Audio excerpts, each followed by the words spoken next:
නමස්කාරය කියන පන්සිල් ගන්නට. නමෝ තස්ස භගවතු වරහතෝ සම්මා සම්බුද්දස්ස. නමෝ තස්ස භගවතු වරහතෝ සම්මා සම්බුද්දස්ස. නමෝ තස්ස භගවතු වරහතෝ සම්මා සම්බුද්දස්ස. බුද්ධං සරණං ගච්ඡාමි. ධම්මං සරණං ගච්ඡාමි. සංඝං සරණං ගච්ඡාමි. ဒုတိယံ පි බුද්ධං සරණං ගච්ඡාමි. ဒုတိယံ පි ධම්මං සරණං ගච්ඡාමි. ဒုတိယံ පි සංඝං සරණං ගච්ඡාමි. තතියම්පි බුද්ධං සරණං ගච්ඡාමි. තතියම්පි ධම්මං සරණං ගච්ඡාමි. තතියම්පි සංඝං සරණං ගච්ඡාමි. තිසරණ ගමනං සම්පුන්නං. පාණාතිපාතා වේරමණී සික්ඛාපදං සමාදියාමි.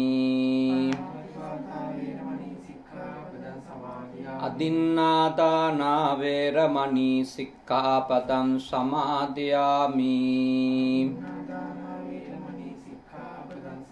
කාමේසු මිච්ඡාචාරා වේරමණී සික්ඛාපදං සමාදියාමි. මුසාවාදා වේරමණී සික්ඛාපදං සමාදියාමි. සුරාමේරය මජ්ජපමා දට්ඨානා වේරමණී සික්ඛාපදං සමාදියාමි.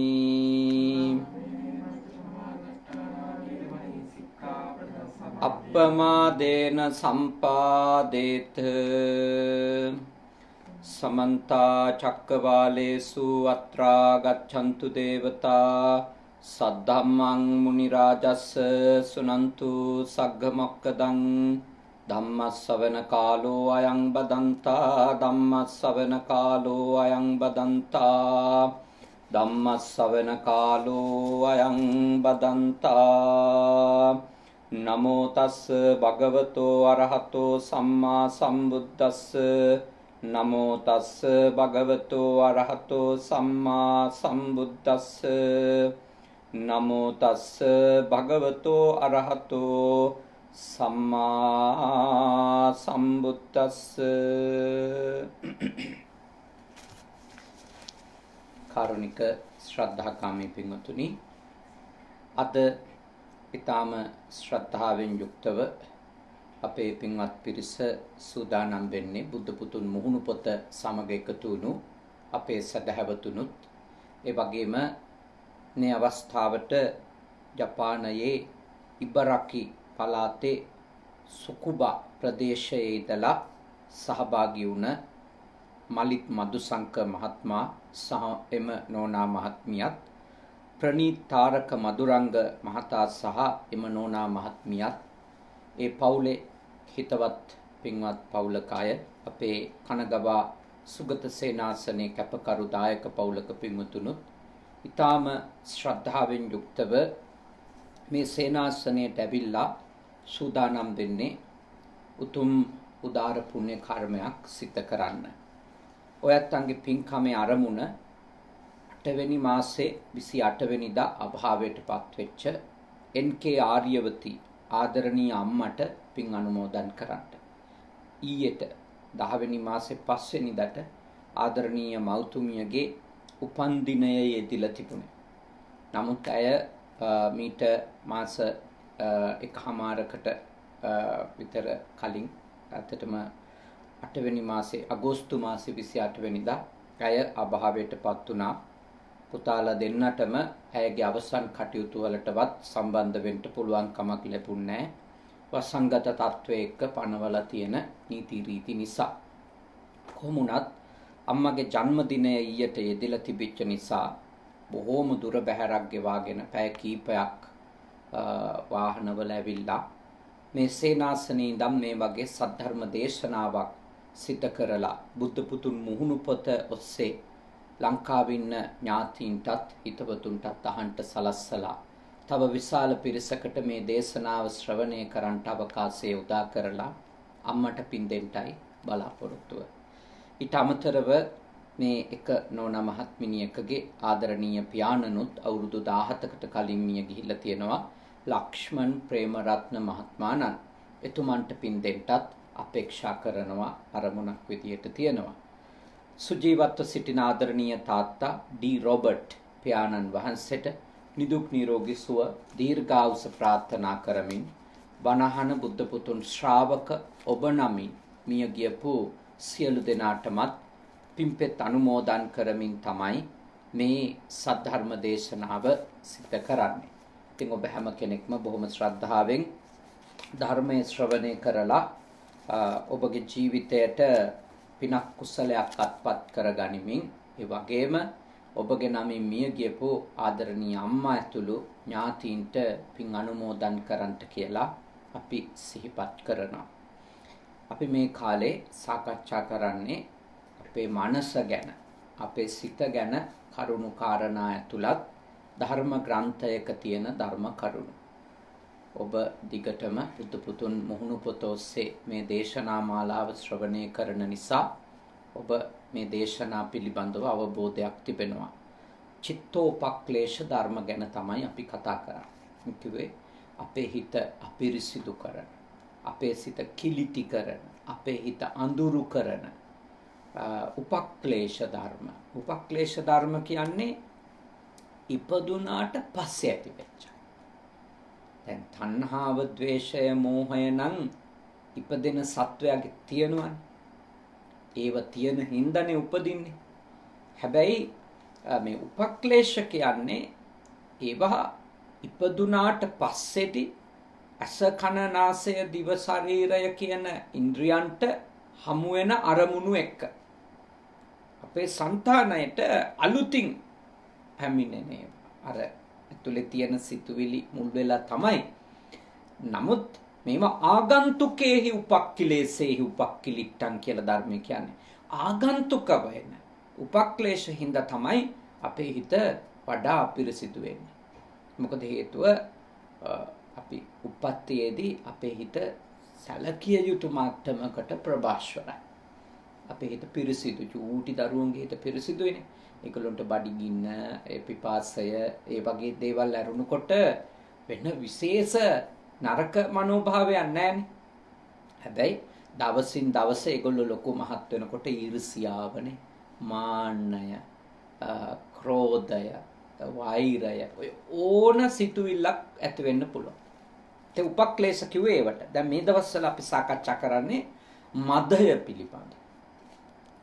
මාන්නයත් එක්කම යෙදෙන තත්වයක් මදය කියන උපක්ලේශය. ඒකේ ප්‍රභේද රාශියක් අපි කතා කළා. තව තියෙනවා. මොකද ප්‍රභේද 27ක් අපිට ඉගෙන ගන්න තියෙනවා මදය කියන එක. හිත කොච්චර සංකීර්ණ එකක්ද කියලා එතකොට තමයි අපිට වැටහෙන්නේ මේ මනෝභාවයන් එක්ක බලනකොට කොච්චර දේවල් අපේ හිත ඇතුලේ තියෙනවද අපි තවම හරියට අවබෝධ කරගත්තේ නැතුව.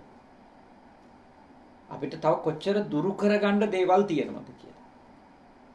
අද අපි සාකච්ඡා කරන්නේ පළවෙනි කාරණේ තමයි ධර්මයේ සඳහන් වෙනවා අපේ ස්වාමීන් වහන්සේ ලියපු මේ උතුම් වූ ධර්ම ග්‍රන්ථය තුල ඒ තමයි භෝග මද කියන එක. භෝග මද මොකද? අන්‍යයන්ට තමන්ගේ ජීවිත ගෙන යාමට සෑහෙන පමණවත් ධනය නැත. සමහරුන්ට සෙට දවසට වියදමවත් නැත. මට රැස්ව තිබෙන ධනය බොහෝය. පරම්පරා ගණනකට උවද සෑහෙන්නේ යැයි රැස්ව තිබෙන ධනය නිසා මත්වන ආකාරයෙන් හටගන්නා මානය භෝගමදය නම් වේ. භෝගමදය කියලා කියන්නේ අපි හම්බ කරන ධනය හින්දා අපේ මනසේ උපදින දේවල්. කියන්නේ අපට තියෙන ධනෙ හින්දානේ. එතකොට යම්කිසි කෙනෙකුට සැලකිය යුතු ධනයක් එයාගේ ගාව එකතු වෙනකොට එයාට හිතෙන එකක් තමයි මේක හරි ස්ථිර තත්වයක් කියලා. ස්ථිර තත්වයක්. දැන් අපේ තියෙන ආර්ථික ශක්තිය එක්ක අපිව කාටවත් හොල්ලන්න බෑ කියන එක. ධනය නිසා මාන්නයකුත් ඒ මාන්නෙත් එක්කම මත්වීමකුත් වෙනවා හිතේ. මදය කිව්වේ ඒකයි. තියෙන සල්ලි ගැන මත්වීමක් ඇති වෙනවා. අනිත් අයට තියෙන්නේ පොඩ්ඩයි සල්ලි. අපිට ගොඩක් ධනෙ තියෙනවා. ආයේ අපිට විතරක් නෙමෙයි පරම්පරා ගණනකට ලංකාවේ එහෙම මිනිස්සු පොඩ්ඩක් ඉන්නවා දේශපාලනය කරන පවුල් වල අයට එහෙම තියෙන බව පැනඩෝරා නේද පත්‍රිකා වලින් එළි දරව් වෙච්ච තොරතුරු වලින් පෙන්නනවා. එහෙම ලංකාවේ පවුල් කීපයක් ඉන්න බව එහෙම පරම්පරා ගණනකට සල්ලි තියෙන. දවසකට ලක්ෂ 10 ගානේ වියදම් කරත් අවුරුදු 200ක් විතර ජීවත් වෙන්න පුළුවන් ප්‍රකෝටි ගානක ධනයක් ලංකාවෙන් හොරකම් කරලා බව පැහැදිලි. ඒක ගැන කිසි සැකයක් නැහැ. මොකද සාමාන්‍ය මිනිහෙකුට බිස්නස් කරලා ඔච්චර හොයන්න සාමාන්‍ය පවුල් වල මිනිස්සුන්ට පුළුවන්ද කියලා ඕනම මෝඩයෙකුට සැකයක් එනවා. ඕනම කෙනෙකුට ඒක තේරෙනවා මේවා ඇතුලේ වංචාවක් තියෙනවා කියන එක. ඒක කෙසේ නමුත් එහෙම අය ඉන්නවා. ඔය එලිදරව් වෙන අය එලිදරව් නොවෙන ලෝකෙ පුරාමත් එහෙම මිනිස්සු ඉන්නවා. කෝටි ගණන් දානේ. හැබැයි බහුතරයක් මිනිස්සුන්ට එහෙම උදම්මනන්න තරම් මහා ධනයක් මහා වත්කම ඇත්ත වශයෙන්ම නැහැ. නමුත් ඔය ධනය කියන කාරණාවේදී එක එක්කෙනාට සාපේක්ෂවනේ Tamanට තියෙන වත්කම ගැන මාන්නෙන්නේ. කටුස්සගේ කරේ චුට්ටක් රත්තරම් බැඳමත් කටුස්සා කොච්චර ආඩම්බර වුණාද කියලා අර කතාවක් තියෙනවානේ නේද? කොච්චර ආඩම්බර වුණාද කියලා. ඒකනේ කටුස්සගේ කරේ රත්තරම් බැඳා වගේ කියලා කියමනකුත් තියෙන්නේ.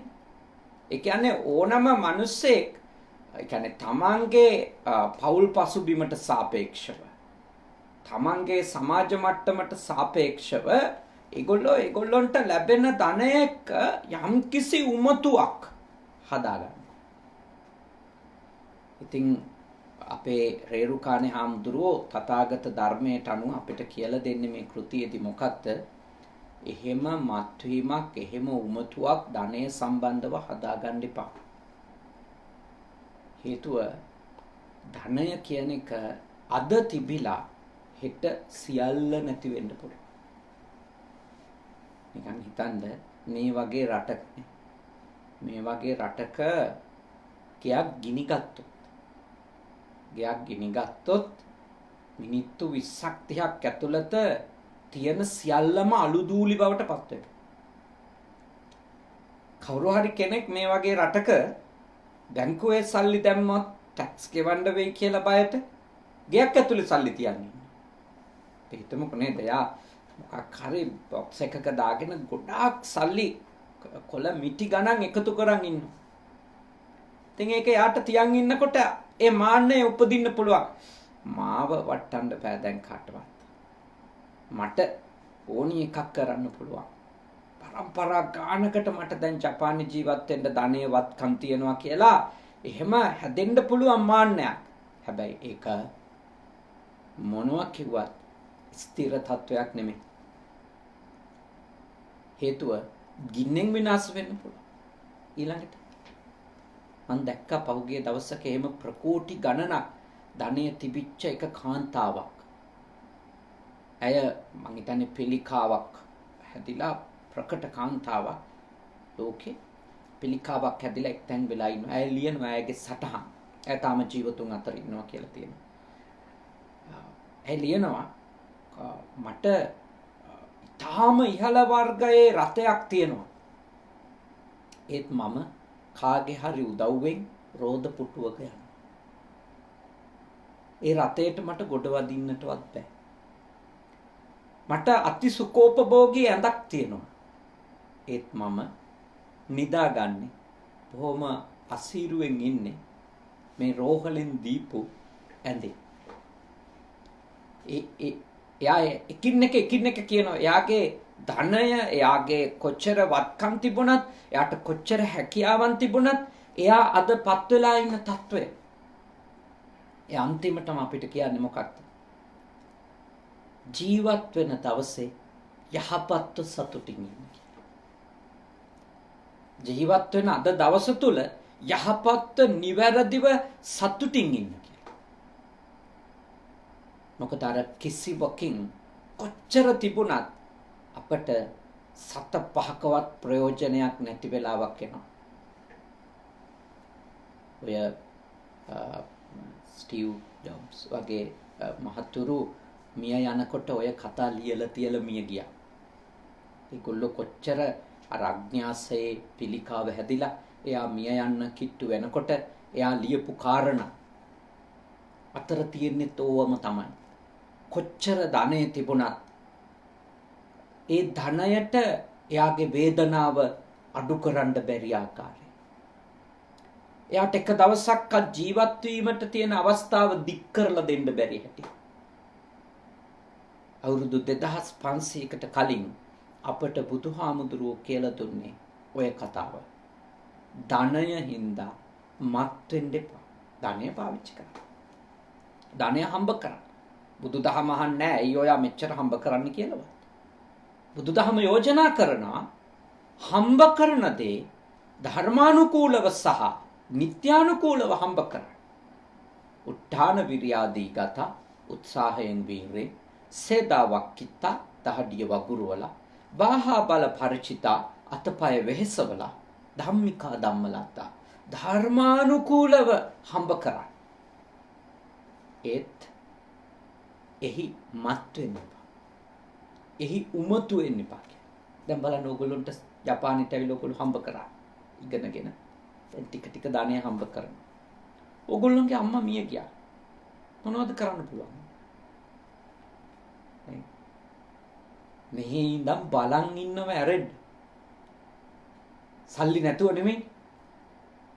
ඒත් බලන් ඉන්නව ඇරෙන්න එයාව තව දවසක් හරි ජීවත් කරවන්න මේ තරුණ දරුවෝ දෙන්නට මුකුත් කරන්න බැරව. දැන් අපි හිත හදාගන්න පින්කමක් හරි කරමු. ඇත්තටම කිව්වොත් එක තැනකදී අපේ සල්ලි අසමර්ථයිනේ. අපිට කොච්චර ධනස්කන්ධයක් තිබුණත් එක තැනක් එනවා ඒ ධනයට අපිට මුකුත් කරලා දෙන්න බෑ. අපිට උදව් කරන්න බෑ. අපිව රැකලා දෙන්න බෑ. අපේ ආදරණීය රැකලා දෙන්න බෑ. මේක තේරුම් ගත්ත මිනිස්සයා ධනය හින්දා මත් වෙන්නේ. එයා ධනයෙන් කාලා දන් දීලා දත්වාච බුද්ධාච තමනුත් අනුභව කරලා අනිත් අයටත් උදව් කරලා උපකාර කරලා සතුටින් ජීවත්. මොකද ධනය කියන එක මරුණට පස්සේදී අපි කොච්චර ඉතුරු කරලා ගියත් ඇති වැඩක් නැහැ. මොකද එක සතයක් ඊළඟ ආත්මය අපිට හම්බ වෙන්නේ නැහැ නේ. ඒ අපි ඉතුරු කරලා යන්නේ. ඉතුරු කරලා යන්නේ එක සතයක් හම්බ වෙන්නේ අපිට. එහෙනම් අපි පෙර භවවල ඉතුරු කරපුවා දැන් හම්බ වෙන්නේ නැහැ. හම්බ වෙන්නේ අපිට දැන් මොනවා හරි ලැබෙනවා නම් ඒ තියෙන්නේ ගියාත්මවල දීලා ගියපුවා. ගියාත්මවල අපි පරිත්‍යාග කරපුවා අපිට අද පෙර පිනට පෙර කුසලයට ආනිසංස විදියට අපිට පොඩ්ඩක් හරි ලැබෙනවා. ඒකටත් උත්සාහ කරන්න. උත්සාහයෙන් වීරයෙන් කටයුතු කරනකොට අපේ පෙර පින බලවත් වෙලා මතු වෙලා ඇවිල්ලා යම් කිසි ආකාරයකට අපි ඉහළට එනවා. ඒ අරුණකොට හම්බ කරලා සේප්පුවල හෝ බැංකුවල හෝ ඒව තැම්පත් කරලා ගියපුවා නම් මොනවත් කාටවත් හම්බ වෙන්න විදියක් නැහැ. හම්බ වෙන්නේ නැහැ. දීලා ගියපුවා විතරක් අරන් ගිහිල්ලා තියෙනවා. අම්මත් එහෙම. ඔය දරුවන්ගේ ආදරණීය අම්මා මේ භවය නිමා කරලා යනකොට එයා අරන් ගියා නම් අරන් ගියේ එයා කරපෝ හොඳයි නරකයි විතරයි. ඔගොල්ලෝ කොච්චර ආදරේ වුණත් ඔගොල්ලෝ ජපානයේ නතර වෙලා නේ. තාත්තා සොහොන දක්වා යන්නේ. නෑදෑයොත් සොහොන දක්වා යන්නේ. එතනින් පස්සේ ඒගොල්ලෝ කවුරුත් අඬා වැළපෙමින් නතර වෙනවා. අම්මා ඉතින් ඕගොල්ලෝ මාසිකව හරි සතිපතා හරි අවපු කීය හරි එකතු කරලා එයා ආදරෙන් ආසාවෙන් ගත්තු බඩු මුට්ටු තිබුණා නම් ඒව අඩුම එයාගේ දේහය අරන් යනකොට සුසාන භූමියටවත් ගියේ නෑනේ. ඒ හැම සතයක්ම gedara නතර වෙනවා. නෑදෑයෝ විතරක් සුසාන භූමියට. හැබැයි එයත් එක්ක දෙකක් ගමන් කරනවා. සුකෘතං දුෂ්කෘතං කරපු හොඳයි කරපු නරකයි.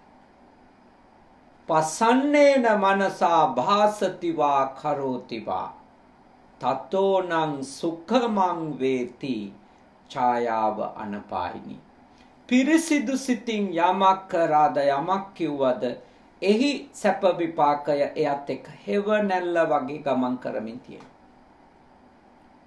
පදුට්ඨේන මනසා භාසතිවා කරෝතිවා අපිරිසිදු සිතින් තරහෙන් ක්‍රෝධෙන් වෛරෙන් තණ්හාවෙන් ඊර්ෂ්‍යාවෙන් මොනවා හරි කිව්වද කරාද තතෝනං දුක්ඛමන් වේති. එහි දුක් විපාක ටික යත් එක්ක යනවා. මොන වගේද? චක්ඛං වහතෝ පදං කරත්තරෝදි වගේ. එච්චර තමයි. ඒ නිසා ඔබ හොඳට අවබෝධ කරගන්න ඕන ධනය හම්බ කරන එක නවත්තන්න කියලා බුද්ධ ආගම කියන්නේ. ජීවත් වෙන්න, දම් දෙන්න, අපේ පැවැත්මට මේ හැම දෙයකටම ධනය ඕන. ඒත් ධනය කියන්නේ මත් වෙන්න සුදුසු තරම් වටින එකක් නෙමෙයි. මත් වෙන්න සුදුසු තරම් වටින දෙයක් නෙමෙයි ධනය කියන්නේ. ධනය නිසා අපි හොරු වෙන්න හොඳ නැහැ. වාංචකාරයෝ වෙන්න හොඳ නැහැ. දූෂිතයෝ වෙන්න හොඳ නැහැ. සල්ලි හොයන්න කියලා. පුළුවන් තරම් දැහැමිව, නිත්‍යානුකූලව, සදාචාර සම්පන්නව අපි හම්බ කරන දෙයක් හම්බ කරන්න ඕන. ඒවා කාටවත් වදයක් නොවන විදියට පරිභෝජනය කරන්න. මේ රටවල් වල මිනිස්සු හම්බ කරනවා. තමන් හම්බ කරන දේවල් භුක්ති විඳිනවා. කිසි කෙනෙකුට කරදරයක් නොවෙන්නනේ. අඩුම ඒගොල්ලෝ අනුන්ට කරදරයක් වෙන විදියට තමන්ගේ වාහනේ පැදගෙන යන්නවත් බහුතරයක් මිනිස්සු කැමති නැහැ. අපිට හෝන් හඬක් ඇහෙනවද මේ රටේනේ? තමන්ගේ සල්ලි වලින් ගත්ත වාහනනේ. හැබැයි හෝන් හඬක්වත් අපිට ඇහෙන්නේ නැහැ. වාහන ලක්ෂ ගණන් පාරේ ගියා. ඒ ඇයි? තමන් හම්බ කරලා ගත්ත දේ අනිත් මිනිස්සයාට වදයක් නොවෙන්න පාවිච්චි කරා. තමන්ගේ කැලිකසල ටික හරියට අයින් කරනවානේ. තමන් කාපු බීපු දෙයක් පාරේ දාලා යන්න කැමති නැහැ බහුතරයක් මිනිස්සු මේ රටවල. ඒ නිසා අපි හම්බ කරාට වැරදක් නැහැ බුදුදහමට අනුව. හම්බ කරන්න ඕන. හම්බ කරන දේ භුක්ති විඳින්න ඕන. ඒ දෙකම යහපත්ව නිවැරදිව. හැබැයි ධනය පිළිබඳව බුදුදහමේ යෝජනාව තමයි මත් වෙන්න එපා. උමුතු වෙන්න එපා. ඔය හැම දෙයකම කරන්න පුළුවන් දේවල් ප්‍රමාණය බොහොම පොඩ්ඩයි. බොහොම පොඩ්ඩයි. ඒක තමයි පළවෙනි කාරණය. ඒකෙදි අවබෝධ කරගන්න ඕන භෝග මද ගැන. ඊළඟට වන්න මදු වන්න කියනකොට ඒක මේ දන්ත ජනයනු නෙවෙයි මූර්ත ජනයන. වන්න වර්ණය පාටනේ. අන්‍යයෝ විරූප වූය බලන්නට පවා කැත ශරීරයත්ෝය.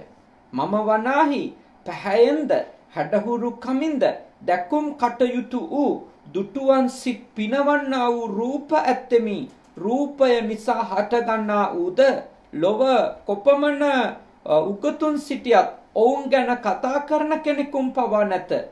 ඇත්නම් ඔවුන්ගේ අගුණ කියන්නම් පමණය. මාගේ ගුණය වනාහි සෑම තැනම වර්ණනා කරන්නහ. මගේ නම නොදත් කෙනෙක් නැතයි ගුණය සහ වර්ණය නිසා හටගන්නා වූ මත්වන්නා වූද මානය වන්න මද නම් වේ. ඒ කියන්නේ අපි කාටත් ශරීර ස්වභාවයක් තියෙනවනේ. ශරීර ස්වභාවයේ කැපී පෙනෙන දෙයක් තමයි ශරීර වර්ණය කියන එක. ශරීර වර්ණය කියන එක කැපී පෙනෙන දෙයක්. එතකොට සමහර කෙනෙක්ගේ ශරීර වර්ණය තව කෙනෙකුගේ ශරීර වර්ණයට සාපේක්ෂව වෙනස්. කෙනෙකුට කියන්න පුළුවන් මම සුදුයි. සමහර කෙනෙකුට කියන්න පුළුවන් මම කහ පාටයිනේ. සමහර කෙනෙකුට කියන්න පුළුවන් මගේ ශරීර වර්ණය රන්වන් පාටයි. මෙහෙම තමන්ගේ එක ශරීර වර්ණයන්හි අනන්‍යතා තියෙනවා. ඉතින් ඒ ශරීර වර්ණයන්ට තියෙන බාහිර අයගේ කැමැත්ත මත ඒ පුද්ගලයාට ඒ තැනැත්තියට ලැබෙන ආකර්ෂණයක් ටිකක් වැඩි නේ. දැන් ආසියාතික අපේ වගේ රටවල් වල සුදු පැහැති හමක් තියෙන අයට තියෙන ආකර්ෂණය ටිකක් වැඩි. අපිට සුදු සම්බන්ධව හීනමානයක් තියෙනවා.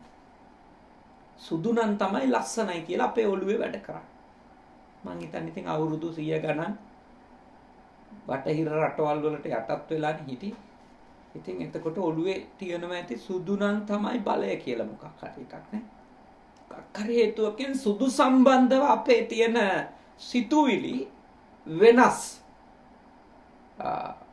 පහෙන් කළු වර්ණය හෝ තලෙළු වර්ණයේ තියෙන කෙනෙකුගේ හිතට වඩා සුදු වර්ණයේ තියෙන එක ගැන යම් අයට තියෙන පිළිගැනීම වෙනස්.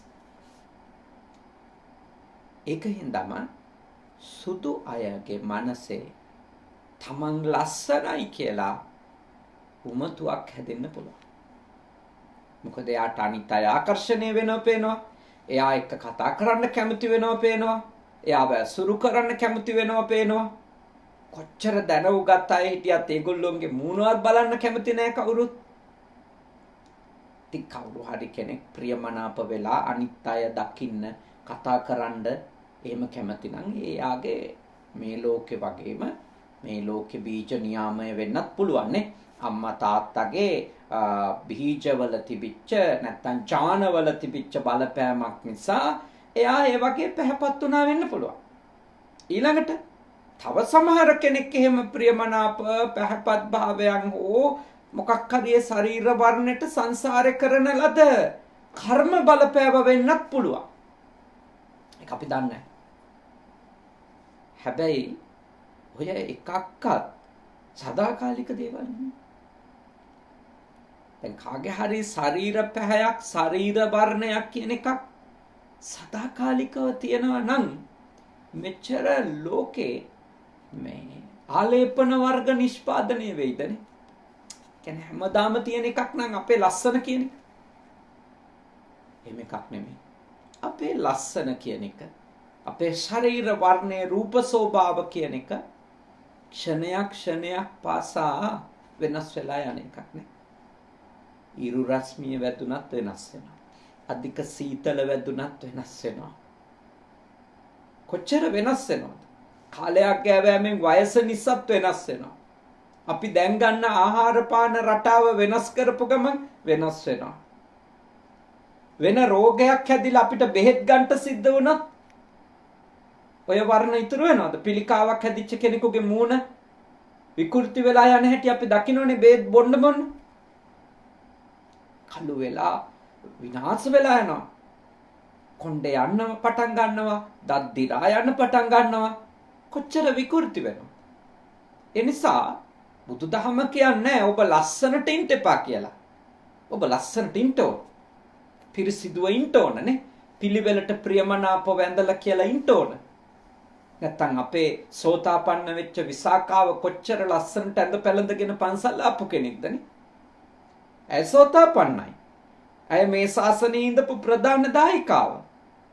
හැබැයි අර කෝටි 10ක් වටින මහා මේල පළඳන ආදී ලස්සන මේ වස්ත්‍රාභරණ වලින් සැරසිලා තමයි එයා පන්සල් ඇවිල්ලා තියෙන්නේ.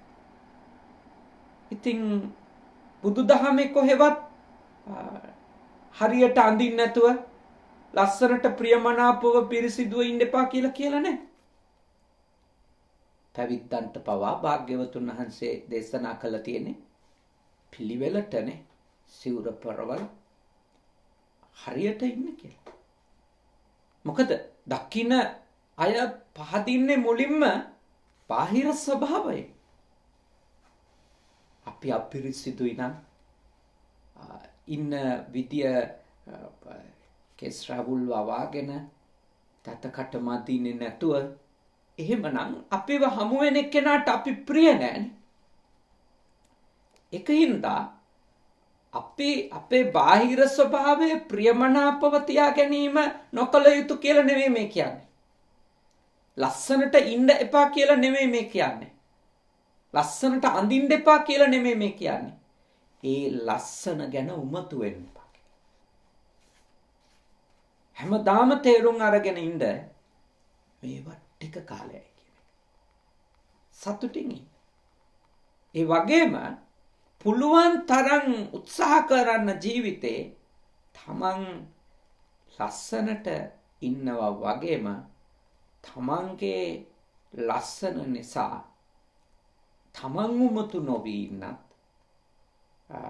අනිත් අයව වැරදි දෙයට යොමු කරවන්නේ නැතුව ඉන්නත් නේ. ඉඩකට උත්සාහ කරන්න. තමන්ගේ ලස්සන කියන එක කෙනෙකුට තව බොහෝ දෙනෙක් වරදකාරී තත්වයට පත් කරගන්න යොදාගත හැකි දෙයක්. තමන්ගේ රූපය කියන එක. මොකද රූපයට ආකර්ෂණය වෙනෝන මිනිස්සු. එතකොට අනිත් අය රවට්ටන එක හරි ලේසි. අනිත් අය තමන්ට ඕන විදියට හසුරවන එක නේද? හරි ලේසි. අපි පරිස්සම් වෙන්න ඕන. අපිට හම්බ වෙච්ච රූපය පෙනුම නිසා තව කෙනෙක්ව පාපයකට අකුසලයකට ඇදලා නොදා ඉන්න, තව කෙනෙකුව වංචාවට කරදරයකට ලක් නොකර ඉන්න, ඒ වගේම අපේ තියෙන රූප ස්වභාවය ගැන උමතු වෙලා අනිත් අයව පහත් නොකර ඉන්නත් නේ. අනිත් අයගේ පාට බලලා කතා කියන්න නැතුව ඉන්න. මුහුණේ කටේ ශරීර අවයවවල ස්වභාවය බලලා අනිත් අයවට අවමන් නොකර ඉන්න. අපේ රටේ කොච්චරනම් පාසල් පද්ධතියේ ඉඳලා හැම තැනම යම් කිසි ආකාරයකට ශරීර අවයවයක යම් වෙනස්කමක් එක්ක හිටියොත් එහෙම කොච්චර නම් ගණන් කියනවද? කන් ඇහෙන්නේ නැත්නම් කොච්චර නම් ගණන් කියනවද? කතා කරන්න බැරි නම් කොච්චර නම් ගණන් කියනවද? ඇහක් හරියට පිහිටලා නැත්නම් වපර ස්වභාවයෙන් යුක්ත නම් කොච්චර නම් ගණන් කියනවද? කන හරියට පිහිටලා නැත්නම් කොච්චර නම් ගණන් කියනවද? සමහර වෙලාවට ඒක මේ ළමයි විතරක් නෙමෙයි. වැඩිහිටියොත් ඒ වගේ අනිත් අයට අවමන් කරනවා, උසුළු විසුළු කරනවා. අපි බෞද්ධයෝ නම් ඒ වගේ ආබාධ සහිතව ඉන්න අයව අවබෝධ කරගන්න ඕනේ. එක්කෝ මෙයාට ඍතු නියාමයේ බලපෑමක් වෙලා, එක්කෝ මෙයාට කර්ම නියාමයේ බලපෑමක් විදියට ඇවිල්ලා, සමහර වෙලාවට බීජ නියාමනේ, සමහර වෙලාවට චිත්ත නියාමය. කුසේ ඉන්න කාලේ අම්මා විඳපු වද වේදනා, ගුටි කාලා, පැනුම් අහලා, හරියට කන්න හම්බෙලා නැහැ අම්මට. මෙහිම විවිධ ප්‍රශ්න මත ළමයි උපදිනකොට විවිධ ස්වභාවයන්ගෙන් උපදිනවානේ. එතකොට එයා උප්පත්තිය ලැබුවට පස්සේදී නේද? එයා උප්පත්තිය ලැබුවට පස්සේදී එයා කොහොමද ඒවට වග කියන්නේ? එයා කොහොමද ඒවට වග කියන්නේ? අපි කියමුකෝ සංසාරික කර්මයකට කියලා කාගේ හරි රූපය කියන එක මේ වඩා ප්‍රියමනාපව ලස්සනව උපදින්නේ නැත්තේ ඒක පෙර භවයක එකක් නේ. ඉතින් අපි මේ භවයේදී එයාව හිංසාවට ලක් කරන එක, පීඩනයට ලක් කරන එක කොච්චර වැරදි එකක්ද? ඒකින්ද තමයි බුදුදහම යෝජනා කරන්නේ ඔය හැසිරීමට අපිපත් වෙන්නේ, ඔය හැසිරීම් වලට අපි එන්නේ අන් කිසිවකින් නෙමෙයි. ඔය හැසිරීම් වලට එන්නේ අපේ තිබෙන උමතුව හින්දා, අපේ ලස්සන ගැන, අපේ සුන්දරත්වය ගැන නේ, අපේ ප්‍රියමනාප ගැන, බව ගැන අපි උමතු වෙනකොට, අපි මත් වෙනකොට, වර්ණ මදයෙන් මත් වෙනකොට අපේ හැසිරීම් ඔය වගේ වෙන්න පටන් ගන්නවා. ඒකින්ද අපි ඊටාම බුද්ධිමත්ව, ඊටාම ප්‍රඥාවන්තව අපි අපේ හැසිරීම් පාලනය කරගන්න. අපි අපේ හැසිරීම් පාලනය කරගන්න. ඊටාම පරිස්සමින්, ඊටාම කල්පනාකාරී. මොකද මේ උමතු ස්වභාවය, මේ මදය කියන එක අපි අනිත් අයට ඊටාම හිංසාකාරී නේද? ඊටාම හිංසාකාරී ස්වභාවයන්ට පත් කරනවා. අපේ ලස්සනෙන් අපි උමතු වුණාම අපි අනිකාව දරුණු හිංසාවලට මානසිකව ගොදුරු කරනවා, පීඩා කරනවා. එකේ කෙනෙකුට තමන්ගේ අවලස්සන ගැන කියලා වද දෙන එක කොච්චර නරක දෙයක්ද? කොච්චර හිතරි දෙනවද? මොකද කවුරුත් කැමති මේ ලෝකේ තමන්ට අනිත් අය ප්‍රිය වෙනවට. ඒ තමන්ගේ ශරීරයේ තියෙන අඩුපාඩුකම් ගැන කියලා කවුරු හරි කෙනෙක් පැහැය ගැන හරි, ශරීර අවයවවල ස්වභාවය ගැන හරි කියලා කවුරු හරි කෙනෙක් සමච්චල් කරනවා. ඒක ගොඩක් දුක් විඳින ස්වභාවයක් තව කෙනෙක්. ඒ නිසා බුදුදහම ඔබට යෝජනා කරනවා, ඔබ ඔබේ ජීවිතේ ගත කරද්දී ඔබට ලැබිලා තියෙන දේවල් ගැන සතුටු වෙන්න. ඔබ ප්‍රියමනාප නම්, ඔබ පැහැපත් නම්, ඔබේ ශරීර අවයව හරියට පිහිටලා නම්, ඒ ඔබ සංසාරේ කිසිම සත්වයකට නොකරපු, ඒ කියන්නේ නරක වැඩක්, හිංසාවක්, පීඩාවක් නොකරපුවා වෙන්න පුළුවන්. ඔබේ අම්මා තාත්තගේ ප්‍රියමනාප ස්වභාවය නිසා වෙන්න පුළුවන්. ඔබ ගන්න ආහාර පාන නිසා වෙන්න පුළුවන්. ඒ ඔක්කොටමත් වඩා කෙනෙකුගේ පැහැපත්කම, ප්‍රියමනාපකම කියන එක මතක තියාගන්න. තමන්ගේ හිත පිරිසිදුද නැද්ද කියන එක මත තීරණය වෙනවා. බුදුදහම කියන්නේ යම්කිසි කෙනෙක් මෛත්‍රියෙන් යුක්තයිද, එයාට ලැබෙන ලොකු ආනිසංසයක් තමයි මුඛ වන්නෝ විප්පසීදති. එයා ලස්සන වෙනවා කියන එක. මෛත්‍රියෙන් ඉන්නකොට, කරුණාවෙන් ඉන්නකොට, අනිත් අය ගැන දයාවෙන්, අනුකම්පාවෙන් ජීවත් වෙනකොට එයා ප්‍රියමනාප වෙනවා, ලස්සන වෙනවා. ඒ නිසා බුදුදහම ලස්සන වීම නවත්තන්න නෙමෙයි යෝජනා කරන්නේ. ලස්සනට ඉන්න, හැබැයි ලස්සන නිසා උමතු වෙන්න එපා. වර්ණය මදයක් බවට පත් කරගන්න එපා. ඒක ඔබට ඉතාම හානිකර එකක් බවට අනිවාර්යයෙන්ම පත් වේවි. ඊළඟ කාරණය සුද්ධ මදෝ. තුන්වෙනි කාරණය සුද්ධ මදෝ කියන එක. මොකක්ද? අන්‍යයන් උගතුඤ්ඤ කියා සිටියත් ඔවුන් දන්නා දෙයක් නැත. මාවැනි උගතෙක් තවත් ඇත්තේ නැතයි. උගත්කම නිසා මත්වන ආකාරයෙන් හටගන්නා වූ මානය සුද්ධ මද නම් වේ. දැන් උගත්තු ලෝකේ ඉන්නවා, ඉගෙනගත්තු අයට පේනවා.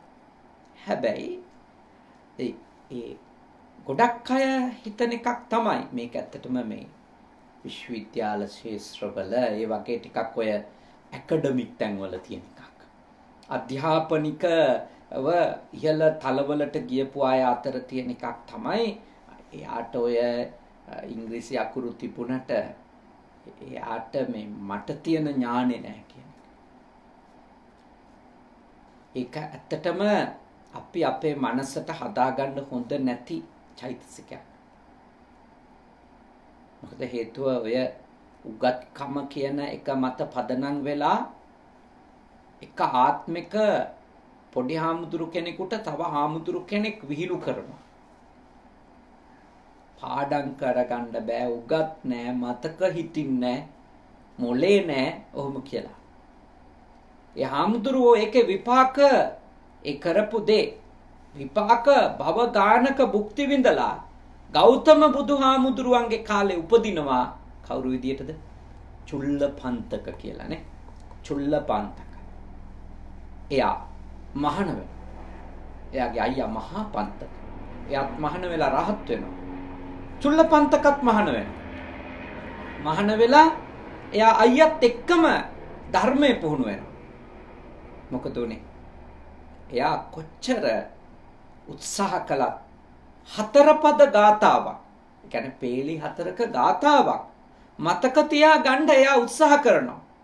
මුල් පේලි දෙක 4 මාසයක් පාඩම් කරලා මතක තියාගෙන ඊළඟ පේලි දෙක පටන් ගන්නකොට මුල් දෙක අමතක වෙනවා. ඒකයි අපි උගත්කමෙන් කවුරුක්වත් පහත් කරන්න හොඳ නැත්තේ. සමහර අය ගැන කියන්නේ මෝඩයා නේද? මොලේ නැහැ. හරි මෝඩයි. මතක තියාගන්න ඔය කතා කියන්න එපා. ඔය වචනවල භයානකකම නොතේරෙන හින්දා තමයි ගොඩක් අය ඔය කතා කිය ඉන්නේ. හැබැයි වචනවල තියෙන භයානකකම නොතේරුම් කමට කිව්වා කියලා නෑ. විපාකේනවා. ඒ නිසා අපි උගත් වෙන්න පුළුවන්. අපිට දේවල් තේරෙනව වෙන්න පුළුවන්. ඒක අපේ මොකක් හරි පිනක්. එහෙමයි කියලා කෙනෙකුට එච්චර ලොකු උගත්කමක් නැති එක ගැන. සමහර අයට හොඳට විභාග පාස් වෙලා තියෙනවානේ. ඇත්ත. හොඳට විභාග පාස් වෙලා හිටියත් සමහර අයට දෙයක් පැහැදිලි කරන්න පටන් ගත්තොත් එච්චර ලොකු හැකියාවක් නැහැ. එතකොට එක සමානම විභාග ටික පාස් වෙලා ඉන්න අයට අතරින් කෙනෙකුට එහෙම විශේෂ කුසලතා තියෙන්න පුළුවන්. දැන් මහරහතන් වහන්සේලා කියන්නේ ඔක්කොම එකම තත්වයට පත්වෙච්ච උත්තමයෝ. ඒ කියන්නේ සියලුම කෙලෙස් නැති කරලා. හැබැයි සාරිපුත්ත මහරහතන් වහන්සේට තියෙන ප්‍රඥාව මොග්ගලන් මහරහතන් වහන්සේට නැහැ. කෙලෙස් දුරු කිරීම අතින් උන්වහන්සේලා ඔක්කොම සමානයි. රහත් බවති. හැබැයි ස්කිල්ස් වලින් එක කුසලතාවන්ගෙන් වෙනස්. සාරිපුත්ත මහරහතන් වහන්සේ මහා ප්‍රඥාවන්තයින් අතර අගතැම්ප. දැන් බලන්න රහත් වෙලාවත් හිටියේ නෑ කවුද? ආනන්ද තෙරුන් වහන්සේනේ. රහත් වෙලාවත් හිටියේ නෑ. සෝතාපන්නයි. හැබැයි සාරිපුත්ත මහරහතන් වහන්සේටත් වඩා මොනවද තිබුණේ? මතක ශක්තිය තිබුණා.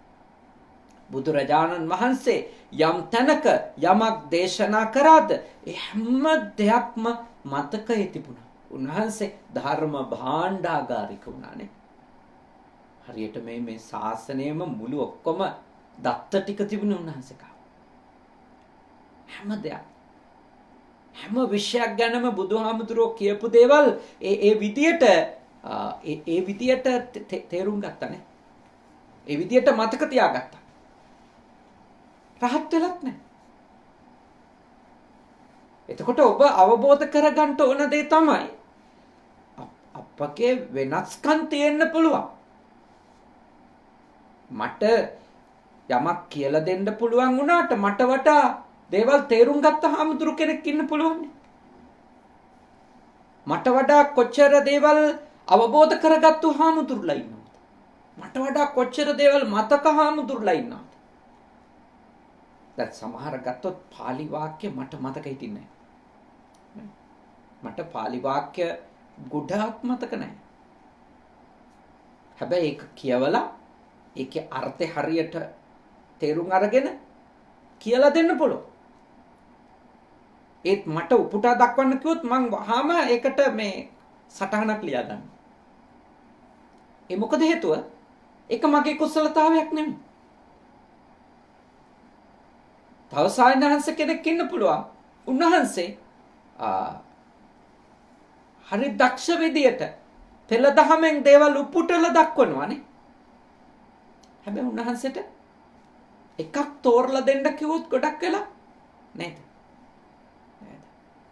එකක් තෝරලා දෙන්න කිව්වොත් ගොඩක් වෙලා ඒක උන්වහන්සේට තුස්කර වෙන්න පුළුවන්. වෙනස්. අපි තේරුම් ගන්න ඕන මේ ලෝකේ වෙනස්කම් තියෙනවා හැමෝම ගාව. ඒ වෙනස්කම් සමහර විට සංසාරේ අපි එක පුහුණු කරන් ආපුවා. අපි අරගෙන ආපු පින් කුසල් ඒව එක ගැට ගැහිලා තියෙනවා. ඒ නිසා කවදාවත් අපි අපේ ශ්‍රොතවත් භවනේ එනම් අපිට තියෙන දැනුම සම්බන්ධනේ අපිට තිබෙන දැනුම සම්බන්ධව අපි ඕනවට වඩා ගණන් හදන්න හොඳ නැහැ. එක ඇක්සිඩන්ට් එකක් අපේ සියලුම දැනුම නොදැනුම බවට පත් කරයි. සංහිතා අපේ හිස හදිසි අනතුරකදී සිද්ධ වෙන වැදීමකදීනේ හානි වෙලා සම්පූර්ණයෙන්ම මතක නැති වෙලා යනවා.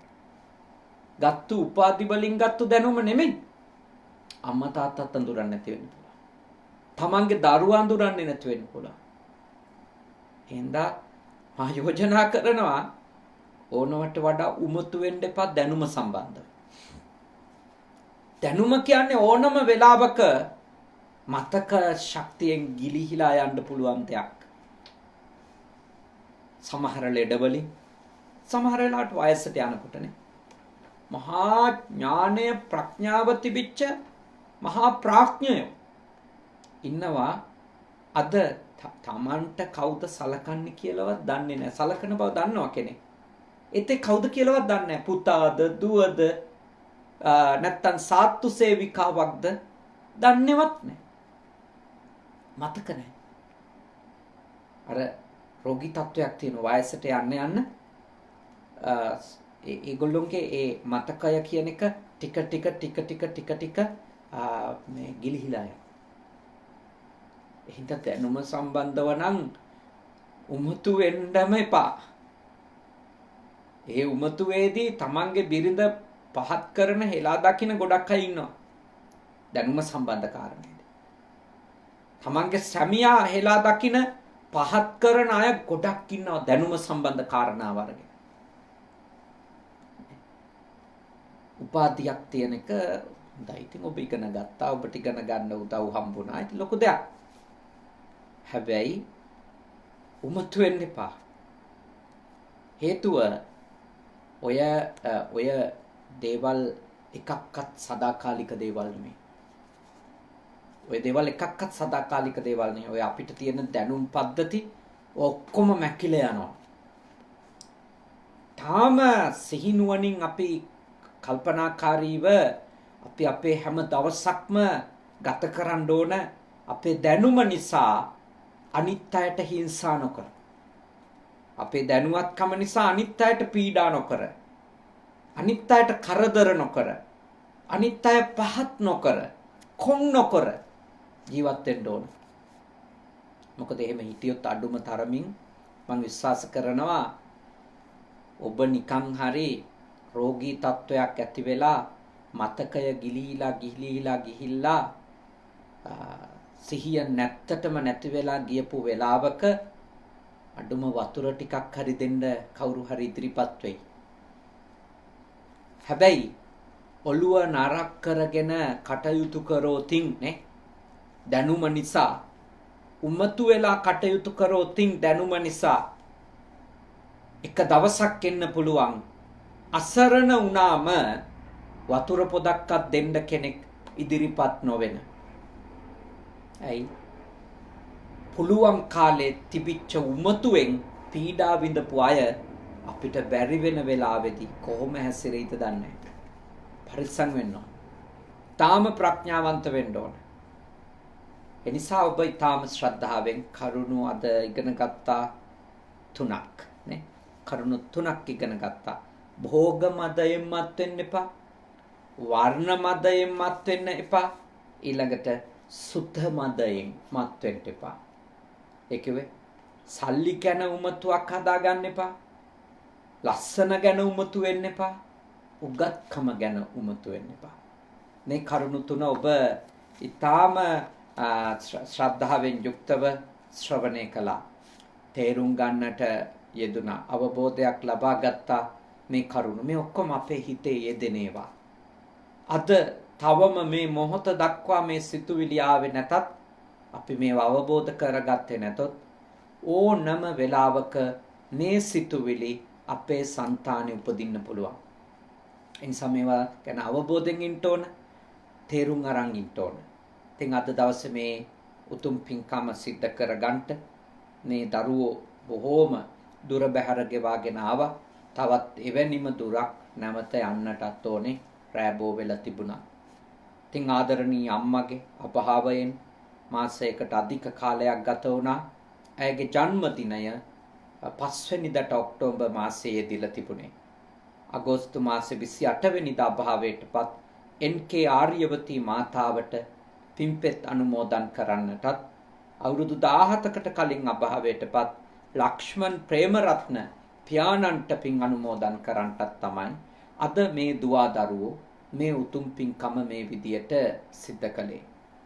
රැස් කරගන්නට යෙදුණු සියලුම පින් කුසල් ඒ මෑණියන් වහන්සේටත් ඊට අවුරුදු ගානකට කලින් මේ නෝන මහත්මියකගේ නමින් මේ දුවෙකුගේ නමින් මිය ගියපු ආදරණීය පියාණන්ටත් අනුමෝදනා කරමු. ඒ වගේම විශේෂයෙන්ම ඒ ආර්යවතී මාතාව නමින් මිය ගිය අනෙකුත් ඥාතීන්ටත් ඒ වගේම ඩී රොබර්ට් ආදරණීය පියාණන් සුජීවත්ව සිටිනවා මේ පුතාලා දෙන්නගේ. ඒ පුතාලා දෙන්නගේ පියාණන් නමින් මිය ගියපු ඥාතීන්ටත් මේ පින් අත් වේවා. බණ අහපු බුද්ධ පුතුන් ශ්‍රාවක ඔබ නමින් මිය ගිය ඥාතීන්ටත් මේ පින් අත් වේවා. සුවපත් වෙත්වා, සැපවත් වෙත්වා, දුකින් මිදෙත්වා, සසර ගමනේ කැමැති තාක් ආයු වර්ණ සැප බල ප්‍රඥා ලබත්වා, ඉක්මන් භවයකදී උතුම් අමා මහා නිවනම අවබෝධ කර ගනිත්වා කියන සිතින් අපි පින්පෙත් අනුමෝදන් කිරීම සිද්ධ කරමු. ගාථාව කියන්නමා එක්කම ඉදම්මේ ඥාතේනං හෝතු සුඛිතා හොන්තු ඥාතයෝ ඉදම්මේ ඥාතේනං හෝතු සුඛිතා හොන්තු ඥාතයෝ ඉදම්මේ ඥාතේනං හෝතු සුඛිතා හොන්තු ඥාතයෝ.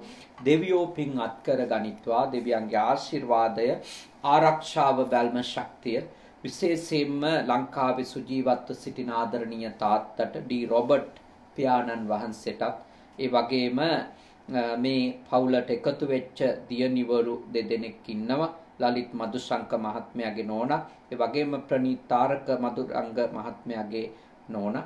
ඒ දෙපළගෙම සුජීවත්ව සිටින මව් දෙමව්පියන් ඇතුළු සියලු දෙනාටත් ඔබ සිව් දෙනාටත් මේ පින්කමට මේ කනගවා පළාතේ ජීවත් වෙන ඔබේ පවුලේ හිතවත් පිරිසක් සම්බන්ධ වුණා.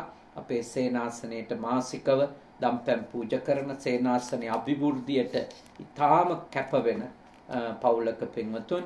ඉතින් ඒ ඇත්තෝ හැම දෙනාටමත් බණ අහපු බුද්ධ පුතුන් ශ්‍රාවක පිරිසටත් ඒ වගේම මේ කනගවා සුගත සේනාසනයෙත් ඒ වගේම පුජ්‍ය සුගත සෙනසුනේත් කංසාය සුගත භාවනා මධ්‍යස්ථානයේ නිර්මාතෘ එහි ආධිපත්‍ය හොබවන අතිපූජනීය හුරුළු නිකවැවේ සුදම්ම සාමින්ද්‍රයාණන් වහන්සේට ඒ වගේම කනගවා සුගත භාවනා මධ්‍යස්ථානාධිකාරී අපේ සහෝදර අතිපූජනීය අම්පිටිය සද්ධාවාස ස්වාමින් වහන්සේ ඇතුළු කොට මහා සංඝ රත්නයටත් ලංකා වාසීන්ටත් ලෝක වාසීන්ටත් සියලු දෙවියන්ගේ ආශිර්වාද ලැබේවා. නිදුක් බව වේවා, නිරෝගී බව වේවා, සුවපත් බව වේවා, චිරජීවනයේ උදා වේවා. සියලුම දෙවියෝ මේ පින්බෙලෙන් අමා මහ නිවනම අවබෝධ කර ගනිත්වා. සාදු සාදු සාදු. අවසාන වශයෙන් ඔබ අප හැම දෙනාට නියගිය එන්.කේ. ආර්යවතී පියාණන් ඇතුළු මෞතුමිය ඇතුළු සියලුම ඥාති හිත මිත්‍රාදීන්ට, ලක්ෂ්මන් ප්‍රේමරත්න පියාණන්ට ඇතුළු කොට සියලු දෙනාටත් දෙවියන්ටත් මේ ලෝක වශයෙන්ුත් සංසාරේ උපදින හැම භවයකමත් සත්පුරුෂයන්ගේ ඇසුර ලැබේවා, කල්යාණ මිත්‍රයන්ගේ ඇසුර ලැබේවා.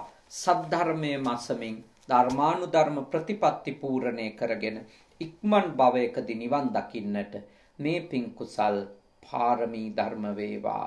සාදු සාදු සාදු. ආකාසට්ඨා ච බුම්මට්ඨා දේවා නාග මහිත්‍තිකා පුඤ්ඤන්තං අනුමෝදිත්වා චිරන් රක්ඛන්තු ශාසනං. ආකාසට්ඨා ච බුම්මට්ඨා දේවා නාග මහිත්‍තිකා පුඤ්ඤන්තං අනුමෝදිත්වා චිරන් රක්ඛන්තු දේශනං. ආකාසට්ඨා ච බුම්මට්ඨා දේවා නාග මහිත්‍තිකා පුඤ්ඤන්තං චිරන් රක්ඛන්තු මම් පරන්ති තී. වන්දනා කරගන්ට. අභිවාදන සීලිස්ස නිච්ඡං බුද්ධාපචායිනෝ චත්තාරෝ ධම්මා වඩ්ඩන්ති ආයුවන්නෝ සුඛං බලං ආයුරාෝග්‍ය සම්පatti සග්ග සම්පatti මේවච අතෝ නිබ්බාන සම්පatti හිමිනාතේ සමිච්ඡතු. හැම දිනාටම තුනුරුවන් සරණින් සියලු යහපත උදා වේවා. සාදු සාදු සාදු.